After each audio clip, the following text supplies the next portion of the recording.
pa, ibibida namin po ang buy one take one na school shoes. Uy. At alam nyo ba kung magkano?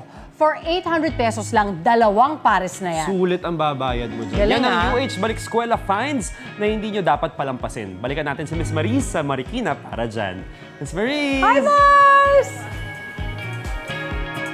Good morning! Ang gaganda ng mga design. In fair, ang ganda na. Ganyan na ngayon yung mga black shoes.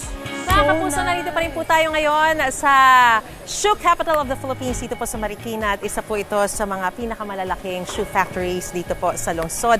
At dito nga po mga kapuso, they got it all. Dahil syempre meron po ritong mga pang-eskwela, pang-trabaho, pang-porma at mapabata, matanda, mga lalaki, babae at lahat na ng kasarian, pwede po rito, no? Meron po silang mga boots, loafers, topsiders, lahat ng klase. Kaya nga po ngayong back to school, syempre, paspasan na rin po ang pagsusupply at paggawa nila ng mga sapatos sa kanilang mga branches para makagawa po sila ng abot sa mga 500 to more than 1,000 pairs of shoes kada araw. At para bigyan pa tayo ng karagdagang mga impormasyon kaugnay nga po so kung paano po ba talaga ginagawa ang mga sapatos na ito, makakausap po natin si Sir Noel Evangelista, ang may-ari po ng shoe factory po na ito. Magandang umaga po sa inyo, Sir Good Noel. morning po, Miss Maris. Ayan. So, ikwento nyo naman po sa amin, i-run through lang po natin. Paano po ba ginagawa ang sapatos? Una po, cutting po section. May Okay. cutting section po tayo. Doon po kinakat,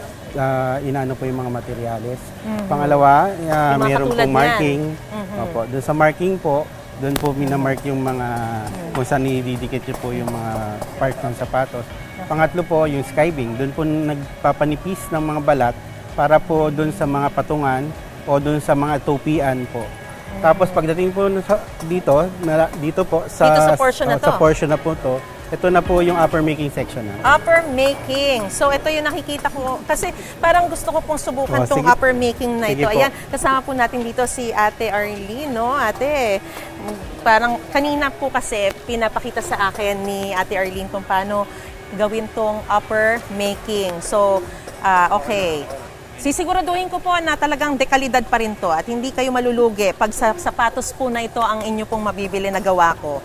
Ayan. So, dito po, paano po itong tinuro sa akin? Sige, Ayan po, explain nyo po pinupukpok bakit po po yan kailangan para- pukpukin ito. Para po dumikit yung pinaka-lining niya. Pero hindi pa po, parang yung parang glue na ganyan ang Opo. ginagamit, no? So, talagang, paano siya dumidikit ng ganyan?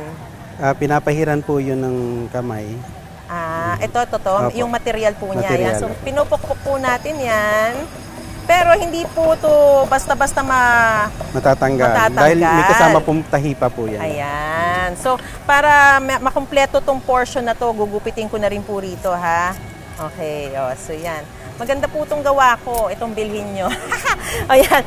Tapos ito po, itatahi po nila yan dyan. Kaya talagang matibay po yan. Katulad nito, di ba? Yan, tatahi. So, Sir Noel, ano po ang susunod natin? Ang pagkatapos po nun nasa ano po tayo, assembly section. Ito po yung assembly Opo, section. Ano po assembly ginagawa section, rito? ang ginagawa po dyan yung ito po, nilalapat na po sa hulma. So yung hulma po, makikita nyo kung ano pong shape niya. Ito siya nung una, Opo, no? yan Tingnan po, mo, parang yan hindi po. mo akalaing sapatos, so. Opo. Tapos biglang naging ganyan na. Opo, naging ang galing ni Kasi Kuya. ito po, may mga makina po kami para dyan. Oo.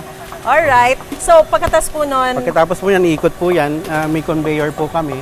So, May makina na talaga. Dire-diretso po yan hanggang sa makaswela, hanggang sa makatahi po sa swela. alright, Sir Noel, maraming po salamat sa pag-run through po sa amin, ha, sa kung paano ginagawa ang sapatos. Napakaganda po nitong factory po ninyo. Pero sa punto pong ito, tatanungin po natin, ate, gaano po katagal na kayo rito na nagtatrabaho? Tingin po tayo rito, ayan. 8 years po. 8 years na. So, yung pwesto nyo naman, Finishing parang patapos na, no? Finishing department po. Finishing. Ayan, ang ganda po nung nagawa po niya, mga kapuso. So yan, thank you Ate Dina. So mga kapuso, kung kayo po ay naghahanap talaga ng dekalidad, of course matibay, pwede kahit umulan, no? Opo, kahit Pwede po, umulan no? po. Ayan, tsaka murang sapatos, dito po kayo pumunta sa Marikina. Balik po muna sa studio, mga kapuso. Thank you, Sir Noel. Thank you po. Thank you, Ate Dina. Wait! Wait lang! Huwag mo muna i-close. Mag-subscribe ka na muna sa GMA Public Affairs YouTube channel para lagi kang una sa mga latest kwento at balita. I-follow mo na rin ang official social media pages ng Unang Hirit. Thank you. O sige na,